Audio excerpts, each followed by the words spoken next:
खुलुमबाय रायजोफोर गिबियावनो आंनि गोसो गोरबोनि अननाय आरो सिबिनायखौ नोंथांमोननिसिम बावहरग्रोनाय जाबाय। आंनि मुङा दिपक बसुमतारी। आं गवालपारा डिस्ट्रिक्ट खिलादुबि गामिनि। दासान्दि आं आंनि वर्क प्लेस सिलिगुरियाव थायो।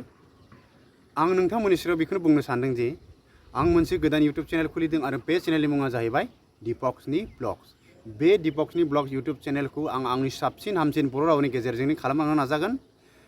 बेयाव बायदि रोखोमनि ब्लग्स भिडिअफोर नुनो मोनगोन, जेरै आंनि पार्सनेल लाइफस्टाइल, जानाय लोंनाय, गाननाय जोमनाय, बेरायनाय गिदिंनाय, गारि सालायनाय एक्सेट्रा एक्सेट्रा भिडिअफोरखौ नुनो मोनगोन।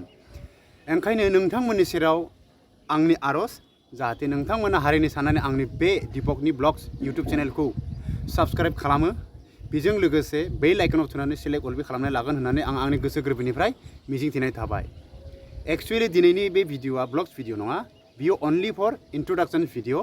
आरो बे इन्ट्रडक्शन भिडिअखौ नायनानै नोंथांमोना जुदि इसेब्लाबो मोजां मोनदोंब्ला अन्नानै लाइक शेयार खालामनो दाबाव, लोगोसे कमेन्ट खालामनानै खिन्थाहरनोबो दाबाव, जाहाथे आंनि फिउचार फैबाय थानाय भिडिअ माबायदि नांगौबा माबायदि नाङा।